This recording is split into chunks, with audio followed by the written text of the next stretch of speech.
اعوذ باللہ من الشیطان اللعین الرجیم بسم اللہ الرحمن الرحیم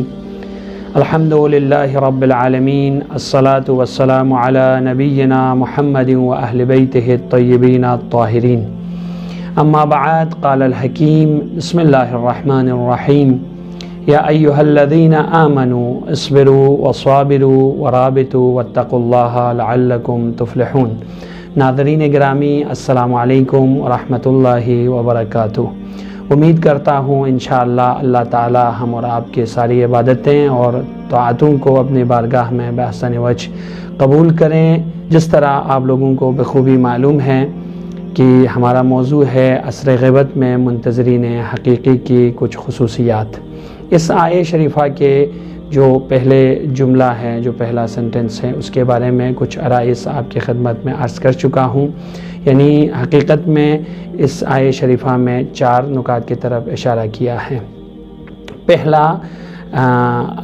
اس آیہ شریفہ کا جو پہلا پوائنٹس ہیں اصبرو یعنی صبر کرو، اور اس کے اقسام بھی مفصل طور پر بیان کیا ہے۔ جب انسان اس آیہ شریفہ کے جو پہلے پوائنٹس ہے، پہلا نقطہ ہے کہ اصبرو، اس میں ہم نے یہ بیان کیا خلاصتاً کہ انسان کو انڈیویجولی اور پرسنلی انسان کو اپنے نفس میں ایک چینجنگ، ایک بدلاؤ لانے ہیں اور اپنی اصلاح نفس کرنے ہیں۔ جب وہ پرسنلی طور پر، انڈیویجولی طور پر جب وہ تیار ہو جاتے ہیں، جب وہ ریڈی ہو جاتے ہیں، جب اس میں وہ صلاحیت پیدا ہو جاتے ہیں کہ وہ ایک اچھے انسان بننے کی جب وہ صلاحیت پیدا کرتے ہیں، تو اس کے بعد وہ انسان پھر معاشرے کی اصلاح میں لگ جاتے ہیں۔ یعنی حقیقت میں اس آیہ شریفہ میں ہمیں اس بات کی طرف توجہ دلانا چاہتے ہیں کہ جو بھی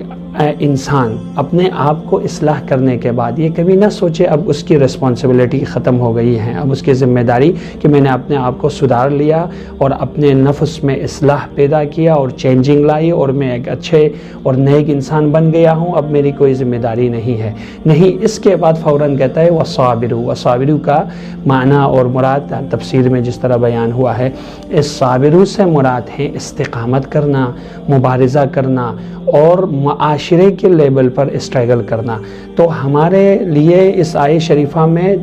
2 طریقے کے حکم صادر ہوئے ہیں۔ ایک، انسان پرسنلی اپنے نفس کے ساتھ مبارزہ کریں گے، پہلے وہ صلاحیت پیدا کریں گے، جب وہ صلاحیت پیدا ہو جائیں گے اس کے بعد دوسرا جو اسٹیپ اس کا ہے وہ معاشرے کی اصلاح میں لگ جائیں گے۔ معاشرے کی جب اصلاح کی شروع کریں گے تو اس میں بھی آپ کو اسٹرگل کرنا ہے، اور اس اسٹرگل میں آپ کو استقامت اختیار کرنا ہے، پائیداری، ثابت قدم۔ بہت سارے مشکلات، پرابلمز، بہت سارے جو ہمارے سامنے اس طرح کے مسائل کھڑے ہوں گے، ان تمام مسائلوں کو مینیج کر کے چلنا اور ان کو حتی الامکان ان تمام مسائلوں کو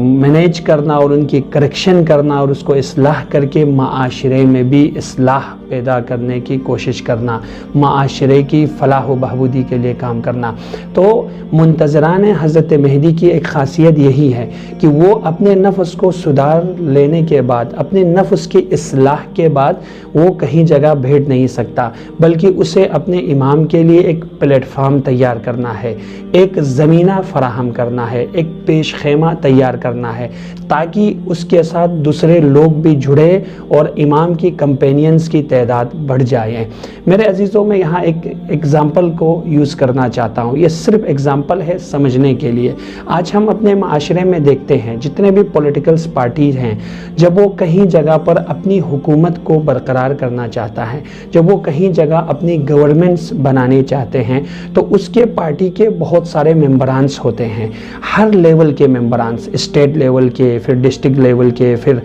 آ کے ولیج لیول پر، گاؤں میں، بستی میں، محلے میں، پڑوسی میں، حتیٰ ایک چھوٹی سی قصبے میں بھی وہ اپنے کارکرتا کو رکھتے ہیں، وہ اپنے ممبر کو رکھتے ہیں۔ اور ان ممبروں کا کام کیا ہے؟ سب سے پہلے تو وہ اپنے آپ کو اس پارٹی سے جوڑ لیتے ہیں، اس پارٹی کے جتنے بھی ویژنس ہیں اور جتنے کی موٹو ہیں اور جتنے بھی اس پارٹی کے ان فیوچرز جو پروگرامز ہیں، جو پلاننگ ہے، اس سے جانکاری حاصل کرتے ہیں، پھر وہ اس میں جوائن کرتے ہیں، اس پارٹی میں جوائن کرنے کے بعد یہ اس کے مانند ہے، پہلے وہ خود اپنے آپ کو اس پارٹی کے لائق بناتے ہیں، پھر وہ پارٹی میں جوائن ہونے کے بعد پھر وہ بیٹھتا نہیں ہے، اس پارٹی کو 5 سال بعد فلانا اسٹیٹ میں الیکشن لڑنا ہے، تو اس الیکشن کو اس پارٹی کے ہائی کمانڈ کو لڑنا ہے، لیکن بے چین اس کے کاریہ کرتا ہوتے ہیں، جو اس کے ایک قصبے کے لیول کے جو نیتا ہوتے ہیں، جو ممبرز ہوتے ہیں، ان میں بھی ان کی راتوں کی نیند بھی کھو جاتی ہے، ان میں بھی وہ پریشانی آ جاتی ہیں، وہ پوری اپنی محنت اور کوشش کو لگاتے ہیں کہ حتی الامکان اپنے معاشرے میں اور اپنے محلے میں جتنے بھی یوتھس ہیں، جتنے بھی لوگ ہیں، اکثر سے اکثر پاپولیشن کو اپنے پارٹی سے جوڑنا چاہتے ہیں۔ تو یہ کاریہ کرتا حقیقت میں اپنے اس ہائی کمان کے لیے کام کرتے ہیں، یہ کبھی رکتے نہیں ہیں، یہ ہر آپشن کو یوز کرتے ہیں، یعنی یہی نہیں کہتے کہ ایک جگہ ایک پلیٹ فارم پہ جا کے وہ کمپین کیا اور اس کے اپنے پارٹی کے انٹروڈیوس کیا، اس کو لوگوں تک پہنچایا، بلکہ وہ پوسٹر چپکاتے ہیں، بلکہ وہ ماحول کریٹ کرتے ہیں، بلکہ وہ مختلف طریقے سے اپنے پارٹی کی خلاصہ جو بھی پلاننگ ہے، جو بھی پروگرامز ہے، جو بھی ایڈوانٹیج ہیں، جو بھی اس کی بینیفٹس ہیں، وہ لوگوں تک گناتے ہیں۔ دیکھیے ہمارے پارٹی آنے کے بعد یہ ساری مسائل ہوگی، یہ ساری چینجنگ ہوگی، یہ ساری جو ہے پروگریس دیکھنے کو ملیں گے۔ اسی طرح وہ لوگوں کو زیادہ سے زیادہ اپنے پارٹی سے جوڑنے کی کوشش کرتے ہیں۔ اب اس کو آپ آگے بڑھاؤ، یہ نیتا قصبے کے لیول کا ایک نیتا ہے، پھر ڈسٹرکٹ لیول کا نیتا، اس سے بھی زیادہ رسپانسبلٹی ہوتی ہے اس کی، پھر اسٹیٹ لیول میں اس کی ذمہ داری بڑھ جاتی ہے، پھر ایک کنٹری لیول پر جو نیشنل لیول پر ایک پریزیڈنٹ ہوتا ہے اس کی اور بھی ذمہ داری بڑھ جاتی ہے۔ یہ ایگزامپل ہے، یعنی حقیقت میں آپ دیکھیں دنیا میں بھی اگر کوئی کسی معمولی گورنمنٹ کو بنانا چاہتے ہیں، کہ کوئی حکومت تشکیل دینا چاہتے ہیں، تو اس کے لیے بھی اتنے پروسیس کو اپنانے پڑتے ہیں، اس کے لیے بھی بہت سارے اسٹرگل کرنا پڑتے ہیں۔ وہ پارٹیز 1-2 دن میں کہیں جگہ نہیں آتے، وہ اپنے پارٹی کے لیے بہت سارے ممبرز کو جوڑ کر اور کاریہ کرتا کو جوڑ کر اور اپنی پارٹی کی پلاننگ اور موٹو کو ان تک پہنچاتے ہیں۔ میرے عزیزو، یہ ایک ظاہری اور دنیا کی جو ہے 3-4 دن کی جو پارٹیز ہیں، جو حکومت ہے 5 سال 10 سال 15 سال کی، اور اس میں بہت سارے جھوٹ ہیں، بہت سارے ظلم و ستم بھی ہو سکتا ہے، لیکن پھر بھی جو کاریہ کرتا جس پارٹی سے جوڑتے ہیں وہ نہایت اپنی رسپانسبلٹی کو نبھاتے ہیں۔ میں یہی کہنا چاہتا ہوں آپ سے، صابروں سے مراد ہمیں یہ کہنا چاہ رہے ہیں کہ امام کے جو کمپینینز ہوں گے، امام کے جو یاور ہوں گے، اصحاب ہوں گے، ان کے لیے زمان غیبت میں چین سے نہیں بیٹھنا چاہیے۔ اس کو اپنے امام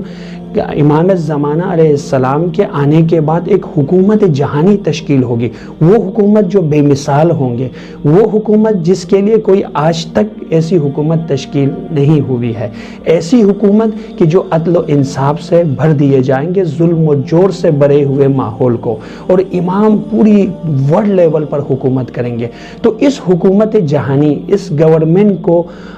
بنانے کے لیے جو بھی چیزات کی ضرورت ہے وہ کون مہیا کریں گے؟ زمان غیبت میں امام کی اس حکومت جہانی کی تشکیل ہونے سے پہلے کمپینینز کی ذمہ داری یہ بنتی ہیں، پہلے وہ اپنے آپ کو اصلاح کریں، اپنے میں چینجنگ لائیں، اپنے میں تبدیلیاں لائیں، وہ اس کے صلاحیت پیدا کریں، اس کے بعد وہ معاشرے کی اصلاح میں لگ جائیں۔ معاشرے میں ایگزامپل، جس طرح میں نے اس مثال کو ایگزامپل کو آپ کی خدمت میں بیان کیا، جس طرح یہ پولیٹیکلز پارٹی کے ایک چھوٹے سے کاریہ کرتا اتنی محنت کرتے ہیں اپنے پارٹی کے لیے، تو عزیزان گرامی، ہم ایک امام معصوم کے چاہنے والے ہیں، ہم امام عادل کے چاہنے والے ہیں، ہم ایسے ذات کے چاہنے والے ہیں، اور اس کے کمپینینز بننے چاہتے ہیں کہ جو واقعاً ان کی حکومت میں کوئی ستم نہیں ہوں گے، کوئی بھی ظلم نہیں ہوگا، بلکہ عدل و انصاف سے بھر دیں گے۔ لذا تمام کمپینینز کے لیے وصابرو، استقامت کی ضرورت ہے۔ اب معاشرے کی اصلاح کے لیے آپ کو بہت ساری مشکلات کا سامنا کرنا پڑیں گے، شاید آپ کو اس اصلاح معاشرے میں بہت سارے اتہام، بہت سارے بلیم آپ کے اوپر لگیں گے، بہت سارے آپ کے مقابلے میں دشمنے کھڑے ہو جائیں گے، پالیسیز اپنائیں گے آپ کو تباہ کرنے کے لیے، آپ کو خاتمہ کرنے کے لیے، آپ کی اس مشن کو آگے نہ بڑھنے دینے کے لیے بہت ساری پالیسیز اپنائیں گے، اتنا ہی آپ کو بھی استقامت کرنا ہے، ان کے مقابلے میں کھڑے ہونے ہیں۔ اور امام علیہ السلام کے جو حکومت کے ان کے حکومت جہانی میں جو بھی مسائل پیش آنے والے ہیں، جو حکومت میں جو خصوصیات ہیں، جو بینیفٹس ہیں، جو امام کی حکومت جہانی میں جو بھی مسائل ہیں، ان تمام کو لوگوں تک پہنچانے کی ذمہ داری امام کے کمپینینز کے ہیں۔ تو میں یہ چاہتا ہوں ہمارا دوسرا جو اس آیت شریفے کا پیام جو میسج ہے وہ صابروں سے مراد یعنی استقامت کرو اور مقاومت کر کے اصلاح معاشرے میں لگ جاؤ، اور اصلاح معاشرے میں نہایت آپ کو محنت کرنا ہے۔ میرے عزیزو، بہت سارے آپشنز، ایک چیز ہمارے کیا ہوتی ہے، ہم ایک آپشن چوز کرتے ہیں کہ ہم سوچتے ہیں کہ آج ہمارے یوتھس جو ہے ایک جگہ اکٹھے ہو گئے، ہم ایک جشن منائیں گے۔ یہ بھی ایک امام کی آمد کے لیے ایک پلیٹ فارم کا مہیا کرنا ہے۔ جشن کے ذریعے ہم لوگوں کو انکوریج کرتے ہیں، تشویق کرتے ہیں، اور اس کے ذریعے امام کی جو فضائل ہے اور ان کے مناقب ہیں اور ان کی جو بھی فرمان ہے ان کو لوگوں تک پہنچانے کی کوشش کرتے ہیں۔ لیکن یہ ٹھیک ہیں، یہ ہمارے لیے ضروری ہے، لازم ہے، لیکن صرف یہ کافی نہیں ہے۔ ہم جس طرح وہ پولیٹیکل پارٹی کے جو کارکرتا تمام آپشن کو چوز کرتے ہیں کہ اپنے پارٹی کو سب سے بڑا پارٹی بنانے کے لیے، اسی طرح ہمارے لیے بھی ضروری ہے کہ ہم اپنے امام علیہ السلام کی آمد کے لیے وہ پلیٹ فارم تیار کریں اور اس کے لیے دن رات کوشش کریں۔ پہلے اصلاح نفس کریں، اسبرو، صبر کر کے اصلاح نفس کریں، پھر اس کے بعد وصابرو، استقامت کریں